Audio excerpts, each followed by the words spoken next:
Hello students. आज हम discuss करेंगे रिजल्यूशन ऑफ फोर्स के बारे में। लास्ट क्लास में मैंने रिजल्यूशन ऑफ फोर्स के बारे में डिस्कस किया था, लेकिन आज जो हम लोग डिस्कस करेंगे वो स्पेशल टाइप के फोर्सेस के बारे में डिस्कस करेंगे। तो लास्ट क्लास में हमने रिजल्यूशन ऑफ फोर्स को जो डिस्कस किया था वहाँ पर किसी भी फोर्स का हमने कंपोनेंट फाइंड आउट किया था। कौन सा कंपोनेंट? Rectangular component. बट यहाँ पर हम बात करेंगे तीन स्पेशल टाइप के फोर्सेस जो कि हमें पूरी मैकेनिक्स में, चाहे वो स्टैटिक्स हो चाहे वो डायनेमिक्स हो, हर जगह हमको इन्हीं फोर्सेस का कंपोनेंट निकालना होगा मैक्सिमम। मतलब कि चाहे स्टैटिक हो चाहे डायनेमिक मैकेनिक्स में हम लोग इन तीनों फोर्सेस को देखते रहेंगे और इन तीनों फोर्सेस को रिजॉल्व करते रहेंगे। तो जो मैं स्पेशल फोर्स की बात कर रहा हूँ यहाँ पर, तीन टाइप के हैं। पहला वेट, सेकेंड नॉर्मल रिएक्शन और थर्ड है फ्रिक्शन। तो पहले हम वेट को देखते हैं। वेट वेट का मतलब क्या है? वेट क्या है? What is wait? वेट एक आपका फोर्स ही है। वेट भी आपका एक तरह का फोर्स ही है।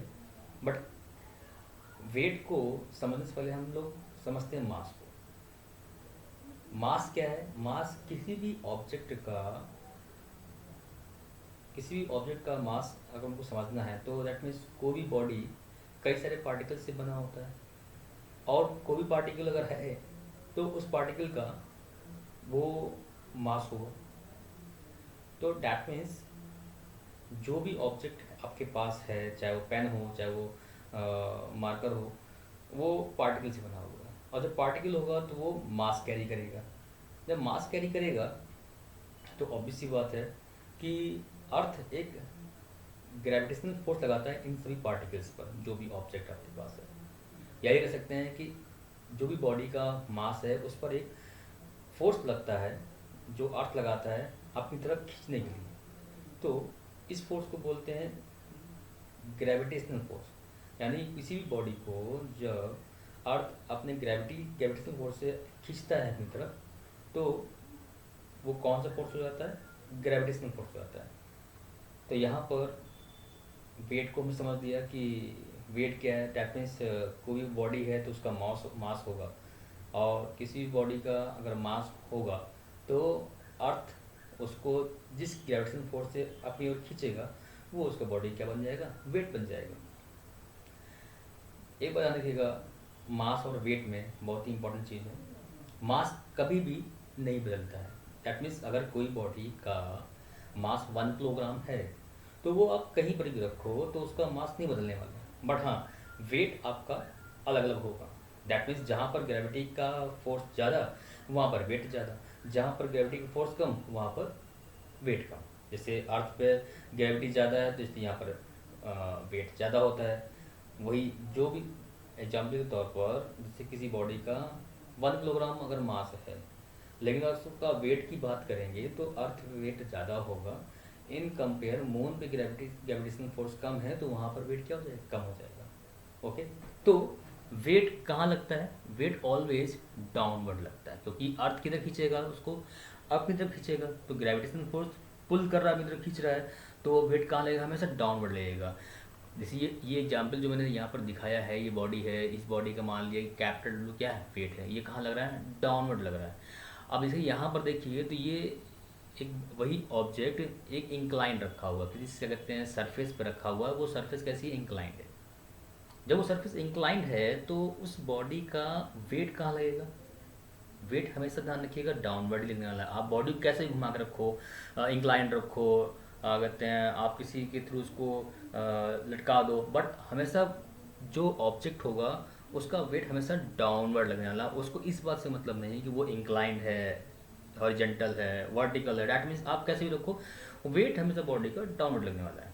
Okay, I think weight clear हो गया होगा। अब हम आगे प्रोसीड करते हैं, बात करते हैं नॉर्मल रिएक्शन की।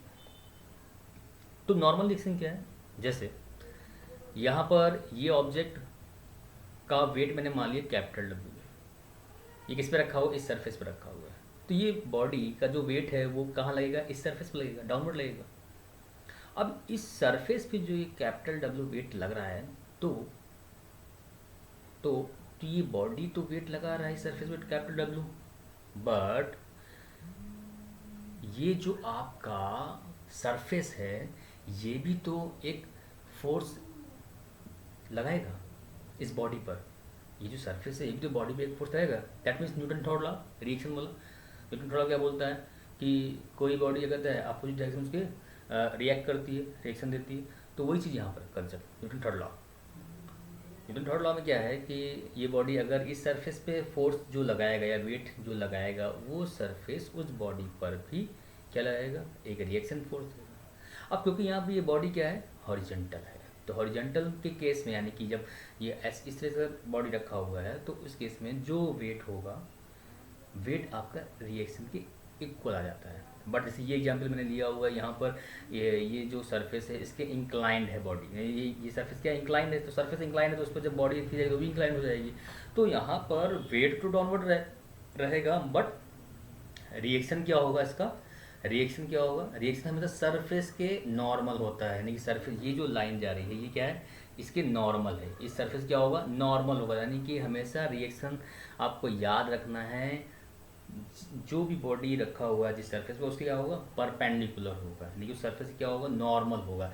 इसलिए इसका नाम रखा गया नॉर्मल रिएक्शन। तो देखो इस इंक्लाइन वाले केस में क्या है कि ये जो तुम्हारा डब्ल्यू है वो रिएक्शन फोर्स के बराबर नहीं होगा। ओके, रिएक्शन फोर्स के बराबर नहीं होगा।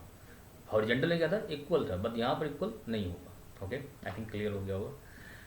अब बात करते हैं फ्रिक्शन की। फ्रिक्शन क्या है, फ्रिक्शन जैसे एक बॉडी है सरफेस पर रखा हुआ है, आपने इस बॉडी को इस राइटवर्ड मूव कराने की कोशिश किया तो ये बॉडी राइटवर्ड मूव कर रहा होगा, लेकिन जो इस बॉडी का अपोज कर रहा होगा बॉडी सरफेस और जिस सरफेस पर रखा हुआ है, जिस सरफेस पर ये मूव कर रहा है उसके बीच में क्या आएगा, फ्रिक्शन क्रिएट होगा। वो फ्रिक्शन कहाँ लग रहा होगा, जिस डायरेक्शन में बॉडी मूव कर रहा होगा इसके अपोजिट डायरेक्शन में ये काम करेगा इसको रोकने के लिए, यानी कि इसका अपोज कर रहा होगा। तो फ्रिक्शन क्या है, opposite to the direction of impending motion, मतलब जिस डायरेक्शन में मोशन है उसके अपोजिट डायरेक्शन में आपका फ्रिक्शन फोर्स काम करता है।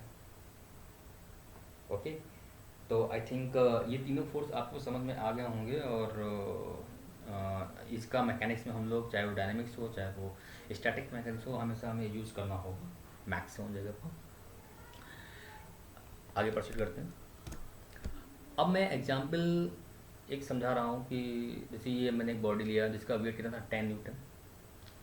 अगर हम इसका रिएक्शन फोर्स कितना हो जाएगा, क्योंकि हॉरिजॉन्टल है तो इक्वली होगा, उसी के बराबर ही होगा। मैंने आपको बताया था कि रिएक्शन फोर्स हमेशा क्या होता है, सरफेस क्या होता है, नॉर्मल होता है या परपेंडिकुलर होता है। ओके, तो यहाँ पर अगर मैं एग्जाम्पल 1 की बात करूँ तो यहाँ पर अगर मैं मान लो एक्स एक्सिस ले लूँ और वाई एक्सिस ले लूँ तो क्या मुझे इसके कंपोनेंट करने की ज़रूरत पड़ेगी, इसके कंपोनेंट करने की ज़रूरत पड़ेगी।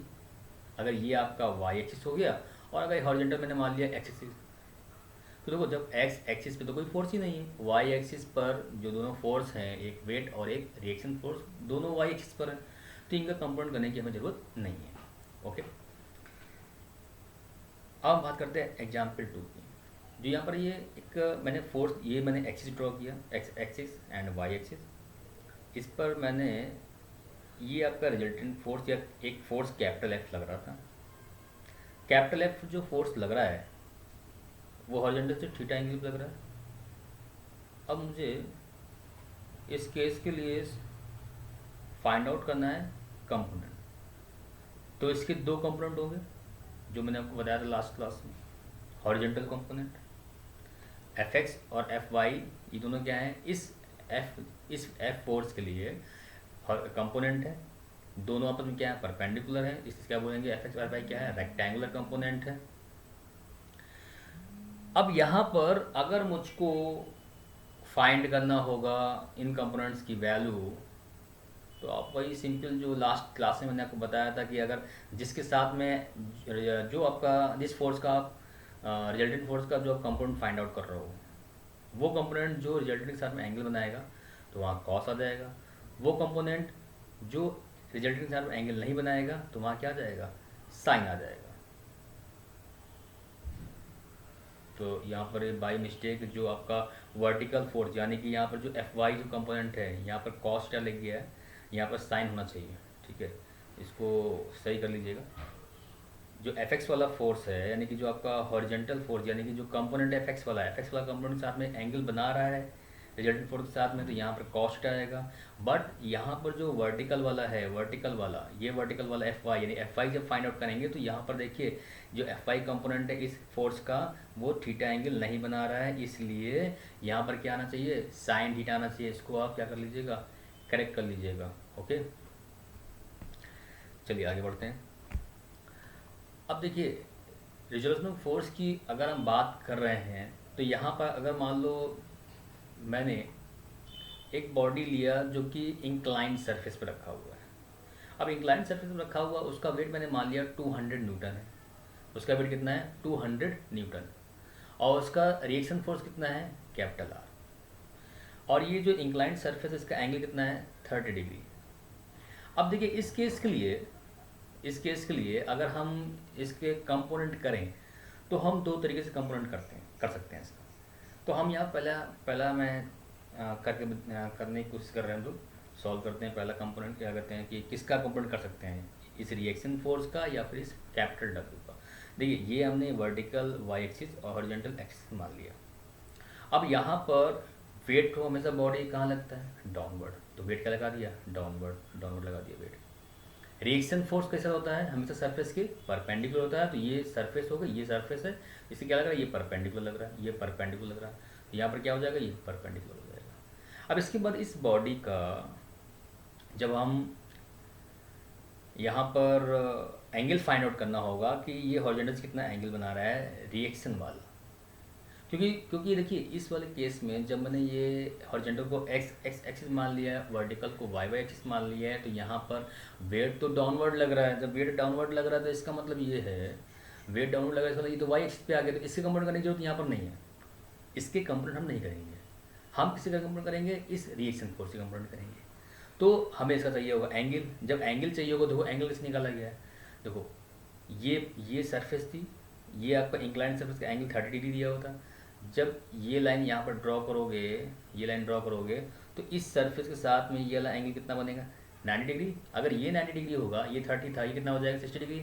और ये अगर 60 डिग्री है, तो ये वाला एंगल और ये वाला एंगल दोनों क्या हो जाएंगे, सेम हो जाएंगे। ये वाला एंगल और ये वाला एंगल क्या हो जाएंगे, दोनों सेम हो जाएंगे। और दोनों ही एंगल सेम हो जाएंगे किससे, ज्योमेट्री से। ये आपने क्लास 10 में पढ़ चुका है, बहुत सारी थ्योरम्स वहाँ पढ़ी थी, कॉरस्पॉन्डिंग एंगल, बहुत सारे आपने क्या कहते हैं वहाँ पर पढ़ा होता। ठीक, तो उसी कंसेप्ट को मैंने यहाँ पर यूज़ करके ये 60 डिग्री और ये 60 डिग्री यहाँ पर रख दिया। अब उसके बाद हमको ये एंगल मिल गया, किसका, रिएक्शन फोर्स का एंगल मिल गया हॉरिजॉन्टल के साथ में। तो हम बड़े आराम से यहाँ पर बहुत ही आसानी से हम कंपोनेंट फाइंड आउट कर सकते हैं इस रिएक्शन फोर्स के। तो अगर मैं वर्टिकल में एफ वाई बोल दे रहा हूँ, इस रिएक्शन फोर्स का कहते हैं कंपोनेंट एफ वाई, और इस रिएक्शन फोर्स का हॉरिजॉन्टल कंपोनेंट क्या हो जाएगा, एफ एक्स। अगर मान लिया तो एफ एक्स की जब वैल्यू निकालोगे तो वही कंसेप्ट जो पुराना था कि जिस फोर्स का कंपोनेंट निकाल रहे हो, जिस फोर्स का आप कंपोनेंट फाइंड आउट कर रहे हो, अगर वो एंगल बनाता है रिजल्टेंट फोर्स के साथ में, तो क्या आ जाएगा, कॉस थीटा। तो वही मैं यहाँ पर कंसेप्ट यूज़ कर रहा हूँ। जब मुझे एफ एक्स निकालना है, तो देखिए ये तो आपका आर क्या हो गया, फोर्स हो गया, इसका कंपोनेंट निकाल रहे हैं, कौन सा, हॉरिजॉन्टल कंपोनेंट निकालना है, या बोल सकते हैं रेक्टेंगुलर कंपोनेंट, वो कंपोनेंट जो आपका इस रिजल्टेंट फोर्स या इस फोर्स के साथ एंगल बना रहा है। तो जब ये एंगल बना रहा है, यानी कि जो आपका आर है, ये फोर्स आपका एंगल बना रहा है इस एफ एक्स के साथ में, तो जब मैं एफ एक्स सॉल्व करूँगा तो वहाँ क्या ले लूँगा, कॉस। ठीक है, मतलब कहने का ये है कि जब हम किसी फोर्स का कंपोनेंट फाइंड आउट करते हैं, और वो कंपोनेंट उस फोर्स के साथ में जब एंगल बना रहा होता है, या रिजल्टेंट फोर्स के साथ में कंपोनेंट एंगल जो बनाता है, वो कंपोनेंट फाइंड करने के लिए हमें रिजल्टेंट फोर्स के साथ में कॉस का मल्टीप्लाई कर देते हैं, कॉस थीटा। अब यहाँ कॉस टी था, यहाँ कॉस टी हो गया, तो एफ एक्स क्या हो जाएगा, आर मल्टीप्लाई कॉस टी। इसको सॉल्व कर लीजिएगा, आपको वैल्यू मिल जाएगी इसकी। सिमिलर जब अब हम दूसरा कंपोनेंट फाइंड कर रहे हैं इस रिजल्टेंट फोर्स का या आर का, इस रिएक्शन फोर्स का हम दूसरा कंपोनेंट फाइंड कर रहे हैं, वो कंपोनेंट जो कि रिजल्टेंट के साथ में एंगल नहीं बना रहा है, या फिर वो कंपोनेंट जो कि रिएक्शन फोर्स के साथ में एंगल नहीं बना रहा है। ओके, यानी वो कंपोनेंट जो फोर्स के साथ में एंगल नहीं बनाता है, जब वो कंपोनेंट फाइंड आउट करते हैं तो वहाँ पर हम यूज़ करते हैं resultant force R multiply by sine theta. Theta क्या आ जाएगा, 60 डिग्री। तो हमने यहाँ पर इसकी वैल्यू फाइंड आउट कर ली। बहुत ही आराम से। ओके, अब इसके बाद मैंने एक कंसेप्ट और यूज़ किया हुआ है कि अगर मैंने एक्स एक्सिस और वाई एक्सिस को ही चेंज कर लिया, दैट मीन्स मैंने यहाँ पर मान लिया एक्स एक्सिस और यहाँ पर मैंने मान लिया वाई एक्सिस। देखो ये देख रहे हैं आप, ये हो गया तुम्हारा वाई एक्सिस और ये हो गया तुम्हारा एक्स एक्स एक्सिस। अब इस केस में हमें ये जो वाई एक्सिस दिख रही है तो यहाँ पर रिएक्शन फोर्स तो वाई एक्सिस पर ही है, तो मुझे रिएक्शन फोर्स को कंपोनेंट करने की ज़रूरत नहीं पड़ेगी। अब हम किससे कंपोनेंट करेंगे, इस वेट का जो कि बॉडी का है। तो यहाँ पर जैसे हम कंपोनेंट करेंगे तो मैंने इसको ड्रॉ कर लिया है और यहाँ पर ये एंगल अगर ये एंगल अगर 90 डिग्री है तो ये वाला एंगल कितना होगा 60 डिग्री, और ये अगर 60 डिग्री है तो ये भी 60 डिग्री हो जाएगा यहाँ से लेकर यहाँ तक, जो रेड से मैं दिखा रहा हूँ। और अगर ये 60 डिग्री हो जाएगा तो सिंपल सी बात है, अब इस बॉडी इस डब्ल्यू वेट का जो कि आपका फोर्स ही है, वेट क्या होता है, फोर्स ही होता है, ग्रेविटेशनल फोर्स होता है। तो ये आपका जो वेट है या फोर्स है डब्ल्यू की जो वैल्यू है, अगर इसका मैं कंपोनेंट करूँगा तो वही कंसेप्ट एंगल वाले का, अगर वो आप निकालोगे कंपोनेंट जो एंगल बना रहा है, तो ये वाला एंगल बना रहा है, तो ये वैल्यू क्या हो जाएगी डब्ल्यू कॉस 60, यानी कि एफ एक्स, अगर ये एफ एक्स हो गया तो क्या हो जाएगा डब्ल्यू कॉस 60 और डब्ल्यू क्या आ जाएगा 200 Newton multiply by cos 60। Solve कर लीजिए, उसको आपको आंसर मिल जाएगा। एंड देन हमें वो वाला कंपोनेंट फाइंड आउट करना है जो कंपोनेंट रिजल्टेंट फोर्स के साथ में या इस डब्ल्यू के साथ में एंगल नहीं बना रहा है। जब वो कंपोनेंट फाइंड आउट करते हैं तो यहाँ क्या हो जाएगा W multiply by sine theta, यानी साइन थीटा क्या हो जाएगा 60 डिग्री, तो डब्ल्यू साइन 60 और यहाँ पर 200 मल्टीप्लाई बाई साइन 60। सॉल्व कर लें, यहाँ पर आपको इसका आंसर मिल जाएगा। यानी कि मैंने आपको दोनों तरीके से करके बता दिया है। अब देखो ये कंसेप्ट समझने के बाद आपके दिमाग में ये आएगा कि हमें कौन सा मेथड यूज़ करना है, ये पहला वाला या ये वाला। देखिए जो कन्वीनियंट मेथड हो, जो कन्वीनियंट लगे आप, जिसमें आप आसानी से कंपोनेंट कर पाओ फोर्सेस का, वो मेथड आपको यूज़ करना है। ओके, तो आज जो मैंने अभी तक पढ़ाया है यहाँ तक, आज के वीडियो को 2-3 बार देखिए, समझिए और उसके न्यूमेरिकल सॉल्व करने की कोशिश करिए। क्योंकि जो भी मैंने यहाँ पर बार बार यहाँ पर जो मैंने आपको एक्सप्लेन किया हुआ है, बताया हुआ है, इसको समझने की पूरी कोशिश करिएगा। एक दो वीडियो और देख लीजिएगा, देन आपको इजी वे में समझ में आ जाएगा। Okay, thank you.